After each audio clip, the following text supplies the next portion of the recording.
ಮಲೆನಾಡಲ್ಲಿ ಒಂದು ಮಾತು ಬರ್ತಾ ಇರುತ್ತೆ. ಒಂದು 4 ಜನ ಕೂತ್ಕೊಂಡಾಗ ಅಥವಾ ಏನಾದ್ರು ಜಗಳ ಆಡಿದಾಗ ಹೊಟ್ಟಿಗೆ ಏನು ತಿಂತೀಯಾ ಅಂತೇಳಿ. ಆವಾಗ ಸಾಮಾನ್ಯವಾಗಿ ಉತ್ತರ ಬರುತ್ತೆ, ಹೊಟ್ಟಿಗೆ ಅನ್ನ ತಿಂತೀನಿ ಅಂತ. ಯಾಕೆ ಅಂದರೆ ನಾವು ಬೆಳೀತಾ ಇದ್ದಿದ್ದು ಭತ್ತನೇ, ಮಲೆನಾಡಲ್ಲಿ ತಿಂತಾ ಇದ್ದಿದ್ದು ಅನ್ನನೇ. ಮೊದಲೇ ನಮ್ಮ ತಾತ, ಅಜ್ಜ, ಅಪ್ಪ ಇವರೆಲ್ಲ ಅನ್ನ ತಿಂದ್ಕೊಂಡು, ಭತ್ತ ಬೆಳ್ಕೊಂಡು, ಅನ್ನ ತಿಂದ್ಕೊಂಡು ಆರೋಗ್ಯವಾಗಿ ಇದ್ದು ಬಂದವರು. ಈಗ ಏನಾಗ್ಬಿಟ್ಟಿದೆ, ಈ ವಾಣಿಜ್ಯ ಬೆಳೆಗಳೇನು ಬಂತು, ಅಡಿಕೆ, ಶುಂಠಿ ಇದೆಲ್ಲ ಬಂದಾಗ ಭತ್ತ ತುಂಬ ಸೋಲ್ತಾ ಇದೆ ಅದರ ಎದುರಿಗೆ.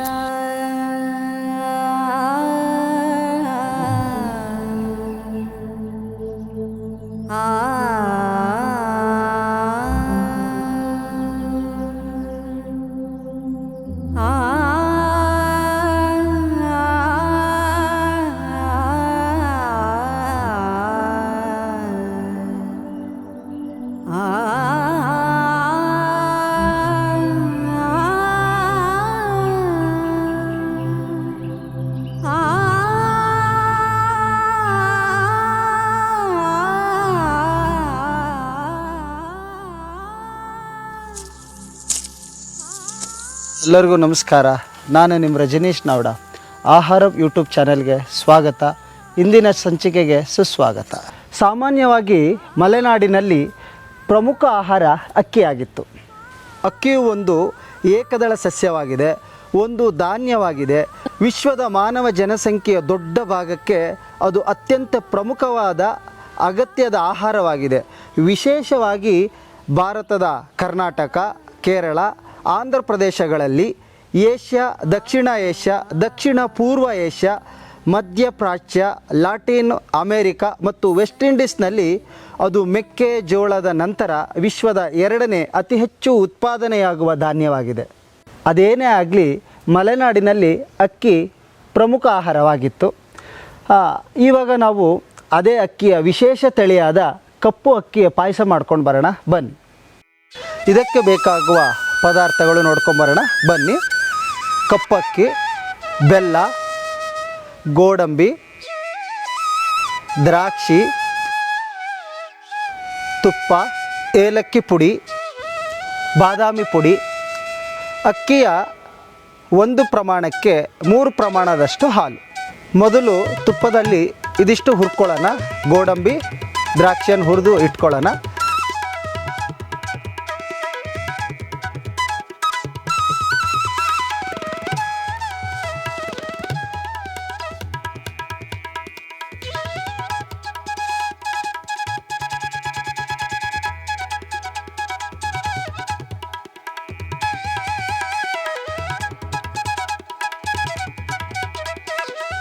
ಇನ್ನೊಂದು ಚಮಚ ತುಪ್ಪದೊಂದಿಗೆ ಚೆನ್ನಾಗಿ ಶುದ್ಧ ಮಾಡಿದ 1 ಪ್ರಮಾಣದ ಕಪ್ಪು ಅಕ್ಕಿಯನ್ನು ತುಪ್ಪದಲ್ಲಿ ಘಮ ಘಮ ಪರಿಮಳ ಬರೋವರೆಗೆ ಹುರಿದುಕೊಳ್ಳೋಣ.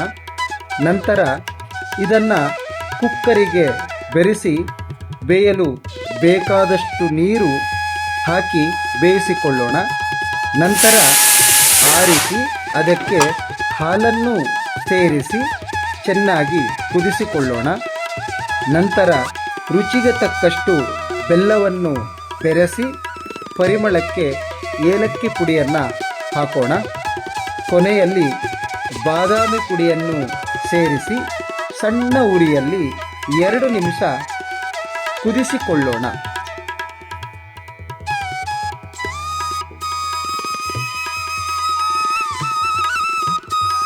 ಕೊನೆಯಲ್ಲಿ ಹುರಿದಿಟ್ಟ ಗೋಡಂಬಿ ದ್ರಾಕ್ಷಿಯನ್ನು ಬೆರೆಸಿದರೆ ಸವಿಯಾದ ಘಮಘಮಿಸುವ ಕಪ್ಪಕ್ಕಿ ಪಾಯಸ ಸವಿಯಲು ಸಿದ್ಧ. ಭತ್ತ ಬೆಳೆಯೋದು ತುಂಬ ಕಷ್ಟ. ಈಗ 5 ತಿಂಗಳು ಭತ್ತನ ನೋಡ್ಕೊಳ್ಳೋದು, ರೋಗ ಬರುತ್ತೆ, ಏಡಿ ಕಡಿಯುತ್ತೆ, ನೀರು ಜಾಸ್ತಿ ಆಗುತ್ತೆ, ಇಲ್ಲ ನೀರು ಕಮ್ಮಿ ಆಗುತ್ತೆ, ಇಲ್ಲ ಗದ್ದೆ ಕೊಯ್ಯೋ ಟೈಮಲ್ಲಿ ಮಳೆ ಬರುತ್ತೆ. ಈ ಥರ ಬೇರೆ ಬೇರೆ ಥರದ ಸಮಸ್ಯೆಗಳನ್ನು ರೈತರು ಅನುಭವಿಸ್ತಾ ಇರ್ತಾರೆ. ಮತ್ತು ಅದಕ್ಕೆ ತಕ್ಕನಾದ ಬೆಲೆ ಸಿಕ್ಕರೆ ಬೆಳೀಲಿಕ್ಕೆ ಇಷ್ಟಪಡ್ತಿದ್ರೇನೋ, ಬೆಲೆನೂ ಕೂಡ ಅಷ್ಟು ಕಷ್ಟ ಇದೆ ಭತ್ತದ್ದು. ಮುಖ್ಯವಾದ ಆಹಾರ ನಮ್ಮದು ಭತ್ತ. ಬೆಳಗ್ಗೆ ರೊಟ್ಟಿ ಮಾಡೋದು ಅಕ್ಕಿಯಲ್ಲೇ, ಮಧ್ಯಾಹ್ನ ಊಟ ಮಾಡೋದು ಅನ್ನನೇ, ರಾತ್ರಿನೂ ಅನ್ನನೇ ತಿನ್ನಬೇಕಾಗಿತ್ತು. ನಮ್ಮ ಸಾಹಿತ್ಯದಲ್ಲಿ ಕೂಡ ಅಷ್ಟೆ ಅನ್ನದ ಬಗ್ಗೆ ಎಷ್ಟು ಹೇಳಿದಾರಲ್ವ. ಅದು ದ ರಾ ಬೇಂದ್ರೆಯವರ ಅನ್ನಯಜ್ಞ ಇರಬಹುದು, ಅಡಿಗರ ಭೂಮಿಗೀತ ಇರಬಹುದು, ಅಥವಾ ಸರ್ವಜ್ಞನೂ ಕೂಡ ಹಾಗೆ ಅನ್ನದಾನಕ್ಕಿಂತ ಮಿಗಿಲಾಗಿ ಯಾವುದಾದ್ರೂ ದಾನ ಉಂಟೆ ಅಂತ ಸರ್ವಜ್ಞ ಕೇಳಿದ್ದಾನೆ. ಇದೆಲ್ಲದ್ರ ಜೊತೆ ನಂಗೆ ಇನ್ನೊಂದು ನೆನಪಾಗ್ತಾ ಇದೆ. ಇಲ್ಲಿ ಮಲೆನಾಡಿನ ಭಾಗದಲ್ಲಿ ನಿಮಗೆ ತಾಳಮದ್ಲೆ ಗೊತ್ತಿರಬಹುದು, ಯಕ್ಷಗಾನ ತಾಳಮದ್ಲೆ. ಅದರಲ್ಲಿ ಕರ್ಣಪರ್ವದಲ್ಲಿ ಒಂದು ಭಾಗ ಬರುತ್ತೆ. ಕೃಷ್ಣ ಅರ್ಜುನನಿಗೆ ಸಾರಥಿಯಾಗಿರ್ತಾನಲ್ಲ, ಹಾಗೆ ಕರ್ಣನಿಗೆ ಸಾರಥಿಯಾಗಿ ಶಲ್ಯ ಬರ್ತಾನೆ. ಕೃಷ್ಣ ಮತ್ತು ಶಲ್ಯ ಇಬ್ಬರು ಫಸ್ಟಿಗೆ ಮಾತಾಡ್ಕೋತಾರೆ. ಕೃಷ್ಣ ಕೇಳ್ತಾನೆ, ಅಲ್ಲ ಇಂಥ ಮಹಾರಥಿ ನೀನು ಹೋಗಿ ಹೋಗಿ ಈ ಸೂತಪುತ್ರ ಕರ್ಣನಿಗೆ ಸಾರಥಿಯಾಗಿ ಬಂದಿದೆಯಲ್ಲ, ಏನಾಗಿದೆ ಶಲ್ಯ ನಿನಗೆ ಅಂತ. ಶಲ್ಯ ಒಂದೇ ಒಂದು ಮಾತು ಹೇಳ್ತಾನೆ, ಏನೂ ಆಗಿಲ್ಲ, ಒಂದು ಹೊತ್ತು ಊಟ ಮಾಡಿದ ಋಣವನ್ನು, ಊಟ ಮಾಡಿದ ಋಣವನ್ನು ತೀರಿಸೋದಕ್ಕೋಸ್ಕರ ನಾನು ಈ ಅಧರ್ಮಿಗಳ ಜೊತೆ ನಿಂತಿದ್ದೀನಿ. ಏನು ಮಾಡೋಕ್ಕಾಗಲ್ಲ, ಅನ್ನದ ಋಣ ಅನ್ನೋದು ನನ್ನ ಮೇಲಿದೆ, ಹಾಗಾಗಿ ಅದನ್ನು ನಾನು ತೀರಿಸಲೇಬೇಕು. ಎದುರಿಗೆ ನೀನಿದ್ರೂ ಕೂಡ, ನಿನ್ನೆ ಎದುರಿಗೆ ಕಾದಾಡುವಂತಹ ಸನ್ನಿವೇಶವಿದ್ದರೂ ಕೂಡ ನಾನು ನಿಂತು ಹೋರಾಡ್ತಾ ಇದ್ದೀನಿ, ಯಾಕೆಂದರೆ ಅನ್ನದ ಋಣ ಇದೆ ನನಗೆ ಅಂತ. ಹೀಗೆ ಅನ್ನ ಅಥವಾ ಒಂದು ಹೊತ್ತು ಊಟ ಏನಿದೆಯಲ್ಲ, ಅದು ನಮ್ಮಲ್ಲಿ ಋಣದ ಭಾವವನ್ನು ಕೂಡ ಉದ್ದೀಪನ ಮಾಡುತ್ತೆ. ಯಾರಾದರೂ ನಮಗೊಂದು ಹೊತ್ತು ಊಟ ಹಾಕಿದ್ದಾರೆ ಅಂತಂದರೆ ಅವ್ರ ಮೇಲೆ ನಮಗೆ ಎಷ್ಟು ಕೃತಜ್ಞತೆ ಹುಟ್ಟುತ್ತೆ ಅಲ್ವಾ? ಹೀಗೊಂದು ಯೋಚನೆ ಮಾಡೋಣ.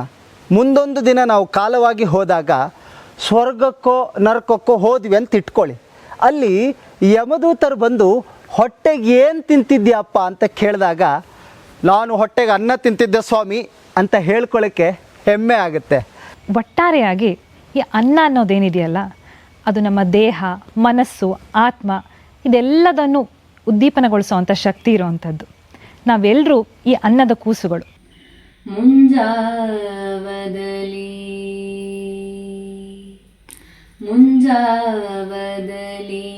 ಹಸಿರು ಹುಲ್ಲು ಮಕಮಲ್ಲಿನಲಿ ಪಾರಿಜಾತವು ಹೂವ ಸುರಿಸಿದಂತೆ ಮುಟ್ಟಿದರೆ ಮಾಸುತಿಹ ಮಂಜುಹನಿ ಮೂತಿನಲಿ ಸೃಷ್ಟಿ ಸಂಪೂರ್ಣತೆಯ ಬಿಂಬಿಪಂತೆ ಮುಂಜಾವದಲಿ ಹಸಿರು ಹುಲ್ಲು ಮಕಮಲ್ಲಿನಲಿ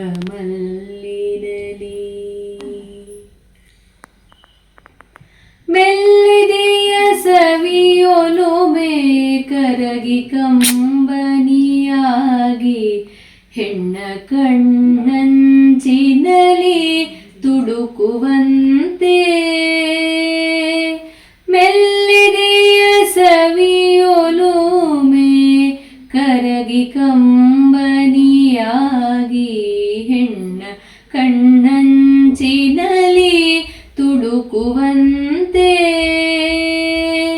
ಸುಳಿಗಾಳಿಯೊಂದಿನಿತು ಸೋಸಿ ಬಂದರೆ ಸಾಕು ಸುಳಿಗಾಳಿಯೊಂದಿನಿತು ಸೋಸಿ ಬಂದರೆ ಸಾಕು ಮರವನಪ್ಪಿದ ಬಳ್ಳಿ ಬಳುಕುವಂತೆ